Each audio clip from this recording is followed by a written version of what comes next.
अस्सलाम वालेकुम नाजरीन, उम्मीद है आपको हमारी वीडियोस पसंद आती होंगी। बर वक्त वीडियोस देखने के लिए सब्सक्रिप्शन के बटन को प्रेस करें और बेल आइकन को दबाना मत भूलें।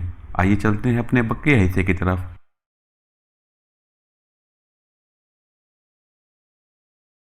होश में आते ही मैंने कमरे का जायजा लिया था और कमरे की छत पर मौजूद फलौदी प्लेटों और इनके साथ लगे हुए पाइपों को देखकर मैं इस कमरे की सिचुएशन को समझ गया था।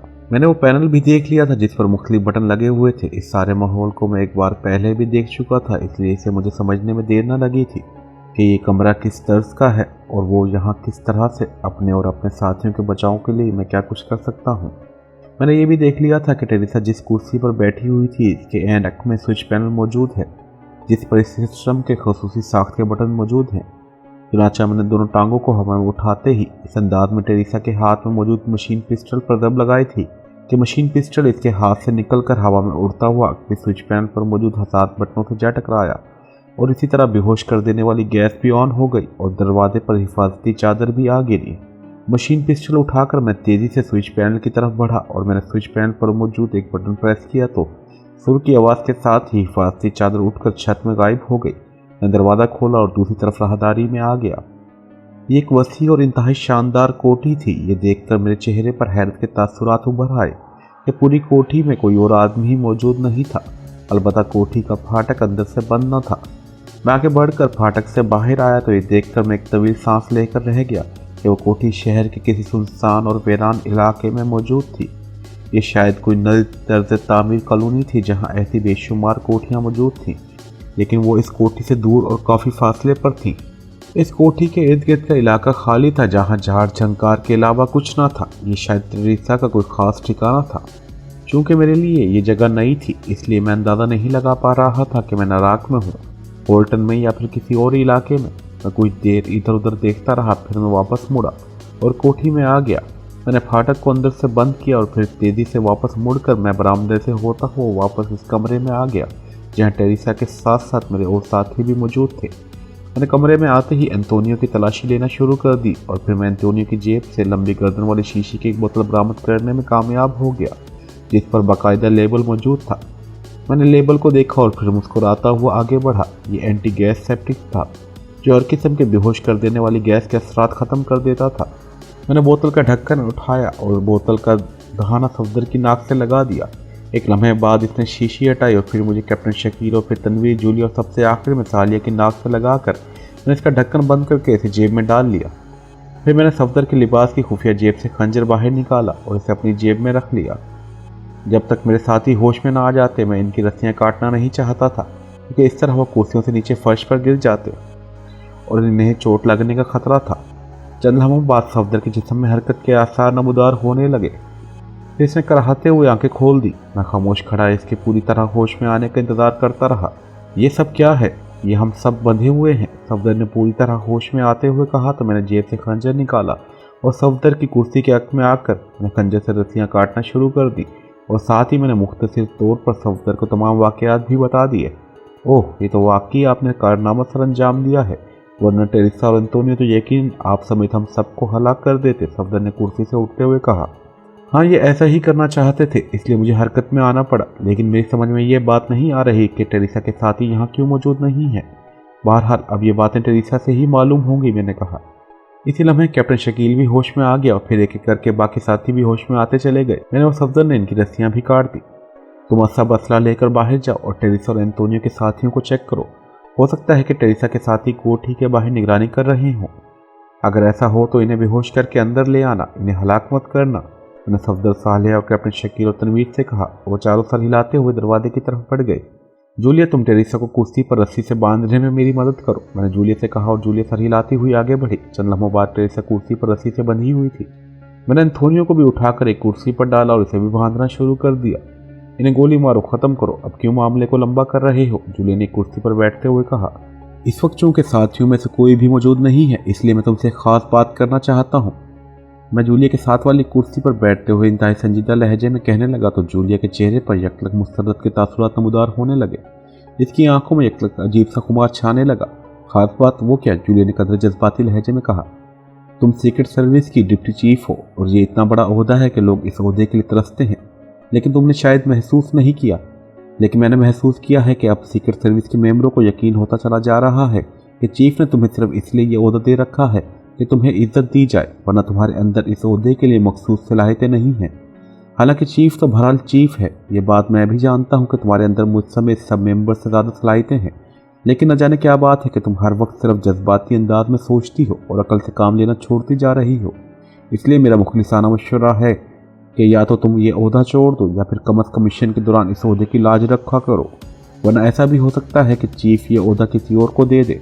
वो ऐसा ही आदमी है, शायद इसे अभी तक ये यकीन है कि तुम अपने जज्बातीपन पर काबू पा लोगी, लेकिन जब भी इसे यकीन आ गया कि ऐसा नहीं हो सकता तो तुम्हारा ओहदा किसी और को देने में देर नहीं करेगा। अब देखो, तुमने बगैर सोचे समझे ये कह दिया है कि इन दोनों का खात्मा कर दिया जाए, लेकिन तुमने ये बात नहीं सोची कि अभी हम हेडक्वार्टर के करीब भी नहीं पहुंचे हैं, जबकि इनके ज़रिए हम हेडक्वार्टर तक रसाई हासिल करना चाहते हैं। अगर इन्हें ख़त्म कर दिया गया तो कर्नल मॉर्गन किसी और ग्रुप को सामने ले आएगा। जब तक टेरिसा और अंतोनियो जिंदा हैं, कर्नल मॉर्गन को आखिरी लम्हे तक ये उम्मीद रहेगी कि ये दोनों अपने मकसद में कामयाब हो जाएंगे, लेकिन इनके खात्मे की इत्तला मिलते ही वो एक नहीं बेशुमार ग्रुप्स भी सामने ले आ सकता है। इसके पास ना आदमियों की कमी है और ना ही ग्रुपों की। हम कब तक इन्हें ट्रेस करते और इनसे लड़ते रहेंगे? इसलिए जब तक हम हेडक्वार्टर या कर्नल मॉर्गन तक ना पहुंच जाएं, टेरिसा और एंटोनियो का जिंदा रहना हमारे मफाद में है। मेरा लहजा इंतहाई संजीदा था। जूलिया के चेहरे पर पहले तो गुस्से के तासुरात उभर आए थे, लेकिन जैसे जैसे मेरी बात आगे बढ़ती गई, जूलिया के चेहरे पर गहरी संजीदगी के तासुरात नमूदार होने लगे थे। ओह, तुम ठीक कहते हो। बादुकात ये बातें मुझे खुद भी महसूस होती हैं, लेकिन मैं क्या करूं? तुम्हारी मौजूदगी में मेरा ध्यान काम करना छोड़ जाता है। मुझे यूँ महसूस होता है कि जैसे सब कुछ तुम सोच लोगे तो मेरे सोचने का क्या फ़ायदा? जूलिया ने इंतहाई संजीदा लहजे में कहा। इसके लिए मैं तुम्हारा मशकूर हूँ, क्योंकि इसकी नफ्सियाती वजह यह है कि तुम मुझ पर मुकम्मल एतमाद करती हो, लेकिन मैं चाहता हूँ कि तुम डिप्टी चीफ ही रहो और बनकर भी दिखाओ।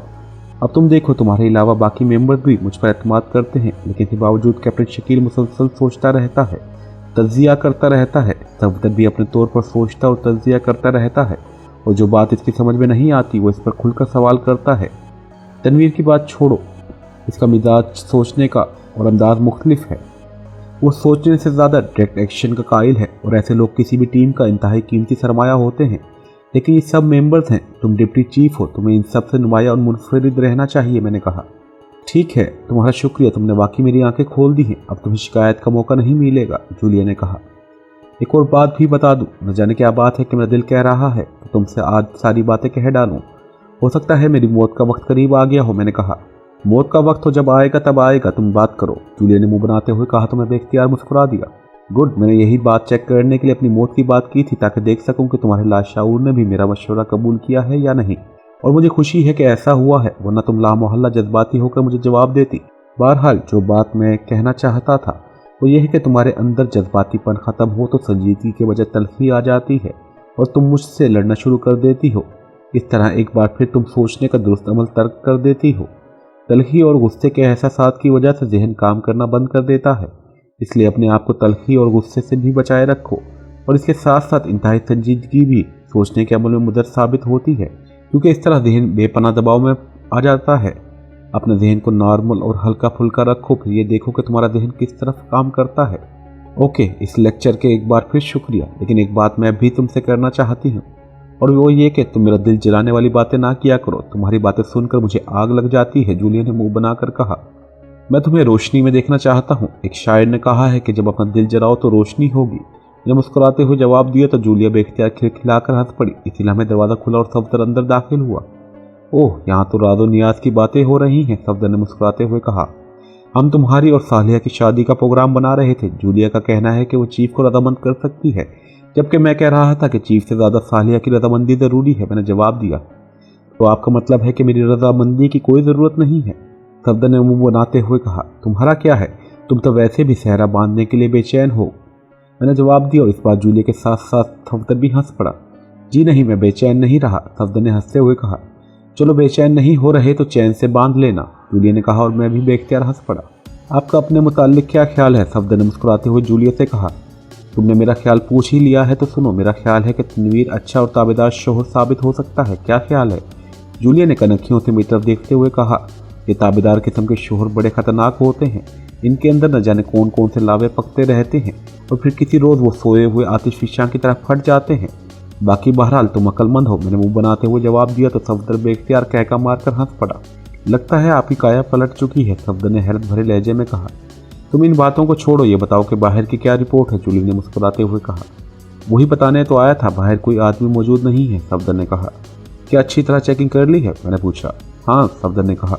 बाहर जाकर किसी से मालूम करो कि कौन सा इलाका है और हम होल्टन से कितनी दूर हैं, मैंने कहा तो सफदर सर हिलाता हुआ वापस मुड़ गया।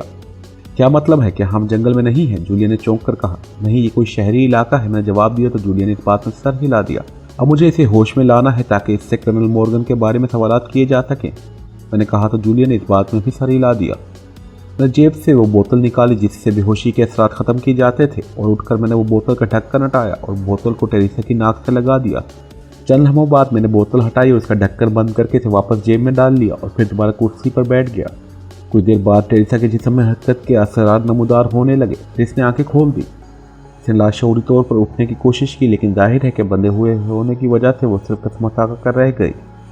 अरे ये तो मैंने चेक ही नहीं किया है कि कहीं मेरे नाखूनों से ब्लेड उतार कर तुमने अपने नाखून में तो फिट नहीं कर लिए, मैंने अचानक कहा तो टेरेसा की नज़रें मेरे चेहरे पर जम सी गई। मैंने तुम्हें होश में लाकर बहुत बड़ी गलती की थी, काश मैं तुम सबको बेहोशी की हालत में ही हलाक कर देती, टेरेसा ने गुराते हुए कहा। तुम जैसे फाल और ज़हीन एजेंट के मुंह से काश का लफ्ज़ अच्छा नहीं लगता टेरेसा। हमारी ज़िंदगी में तो ऐसा होता ही रहता है, जिस रोज़ ऐसा ना हो इस रोज़ हमारी मौत यकीनी हो जाएगी, मैंने मुस्कुराते हुए कहा। तुम्हारी बात दुरुस्त है, लेकिन अब तुम क्या चाहते हो, टेरेसा ने कहा। सिर्फ इतना बता दो कि तुमने अपने साथियों को यहाँ से क्यों भिजवा दिया है। ना कोठी के अंदर तुम्हारे साथी मौजूद हैं, ना कोठी से बाहर नजर आ रहे हैं। कहीं इन्होंने तुम्हारे ग्रुप से इज्तिमाई तौर पर इस्तीफा तो नहीं दे दिया, मैंने हंसते हुए कहा तो टेरेसा भी बेख्तियार हंस पड़ी। मैंने इसी खदशे के तहत इन्हें वापस भिजवा दिया था कि कहीं होश में आते ही तुम सिचुएशन बदल ना दो और मेरे आदमी जो मुझे इस फील्ड में ताकतवर लेडी समझते हैं मुझ पर तंज ना करें, टेरेसा ने कहा तो मैं मुस्कुरा दिया। हालांकि तुम अपने आदमियों को यहाँ खड़ा करके मुझे सिचुएशन बदलने से रोक सकती थी, मैंने कहा। मुझे तो मालूम ही ना था कि तुम ये सब कर लोगे, इसलिए मैं 10 आदमी भी खड़े कर देती तो शायद सिवाय इनकी मौत के और कोई नतीजा ना निकलता। अब भी मुझे नहीं मालूम हो सका कि तुमने क्या किया।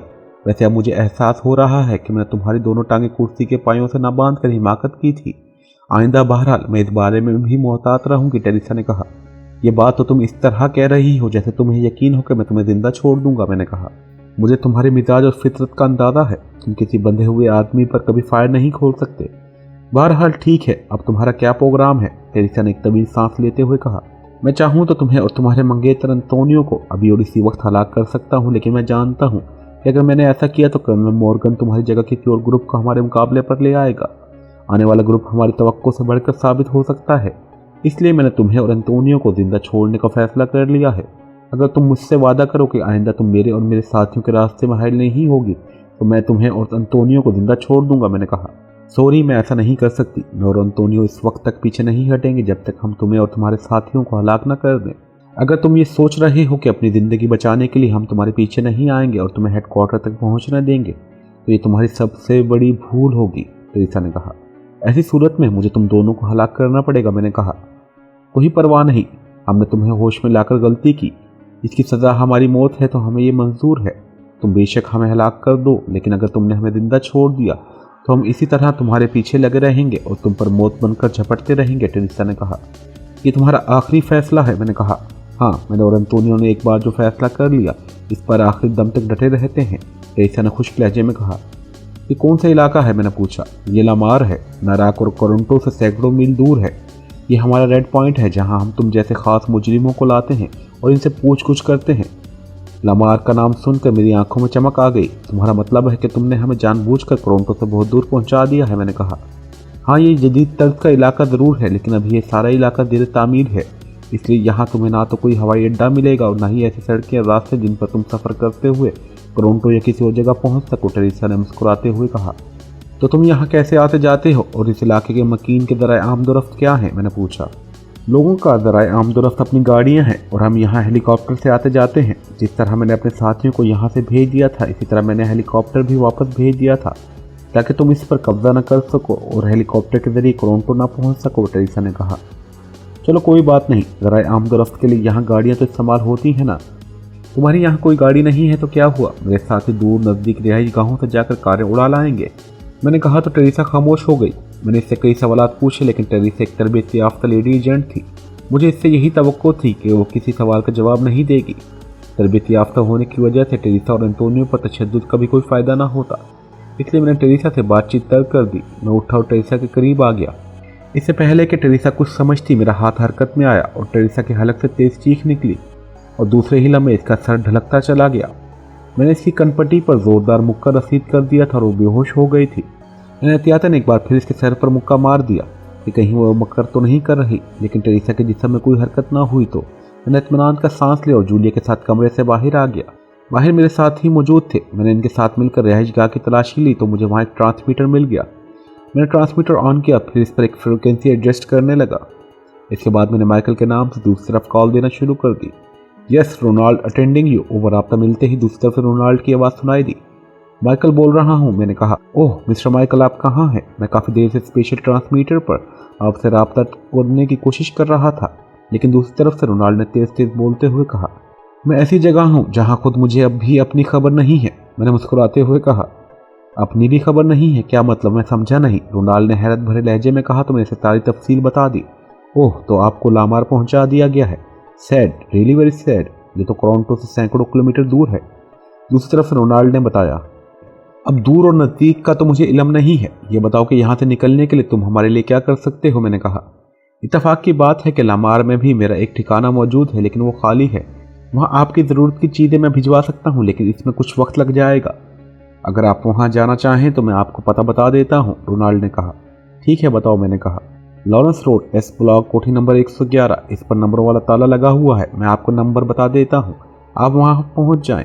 वहाँ 2 से 3 घंटों में मेरे एक आदमी आपको ज़रूरत का तमाम सामान पहुँचा देगा, और आपको अगर मज़ीद सामान की ज़रूरत हो तो आप लिस्ट बनाकर इस आदमी को दे देना, वो भी जल्द ही आपको फराहम कर दिया जाएगा, रोनाल्ड ने कहा।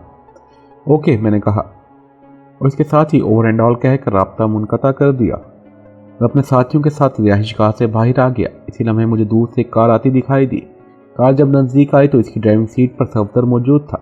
सफदर को देखकर मेरे लबों पर बेख्तियार मुस्कुराहट आ गई। थोड़ी देर में कार हमारे करीब आकर रुक गई और सफदर कार से निकलकर बाहर आ गया। तो तुम खुद ही कहीं से कार उड़ा लाए हो? मैंने मुस्कुराते हुए कहा। जी हाँ, मुझे पता था कि हमें जल्द से जल्द यहाँ से निकलना है, इसलिए मैं काफ़ी दूर चला गया। एक मार्केट के पास मुझे एक कार खड़ी दिखाई दी तो मैं इसे उड़ा लाया। बहरहाल हम इस वक्त टोरंटो से 1100 किलोमीटर दूर जनूब में लारमा शहर में हैं। ये नई ज़ेर तामीर कॉलोनी है। हम जिस इलाके में हैं यहाँ इर्द गिर्द और कई कस्बे हैं, लेकिन इनमें से कोई कस्बा भी ऐसा नहीं है जो यहाँ से 400 और 500 किलोमीटर दूर ना हो। क्या इस शहर में टैक्सियाँ मिल सकती हैं? मैंने कहा। जी हाँ, मार्केट के करीब मैंने 1-2 टैक्सियाँ देखी हैं। ठीक है, हमारे लिए सबसे पहले इस जगह को छोड़ना ज़रूरी है। मैंने रोनाल्ड से कहकर इस इलाके में एक रिहाइशगाह का इंतज़ाम कर लिया है। मैं तुम्हें पता बता देता हूँ, तुम सबको लेकर वहाँ पहुँच जाओ। क्या मतलब? क्या तुम हमारे साथ नहीं चलोगे? जूलिया ने चौंक कर कहा। नहीं, मैंने एक ज़रूरी काम करना है, इसके बाद वहीं पहुँच जाऊँगा। और हाँ, एक कमरे में मेकअप का सामान भी मौजूद है। लिबास भी बदल लो और मेकअप भी कर लो। यहाँ से ज़रूरी सामान भी ले जाना। असला तो यहाँ मौजूद नहीं है सिवाय 2 मशीन पिस्टल्स के जो टेरेसा और एंटोनियो के पास थी। हमारे थैले शायद इन्होंने अपने साथियों के साथ भिजवा दिए हैं। बहरहाल असले का मैं बंदोबस्त कर लूँगा, मैंने कहा। लेकिन क्या आप मेकअप नहीं करेंगे? सफदर ने कहा। मेरे पास मास्क मौजूद है और यही काफ़ी है, मैंने कहा, और मेरे साथियों ने इस बात में सर हिला दिए। अब मैं अपने साथियों को छोड़कर आगे बढ़ गया।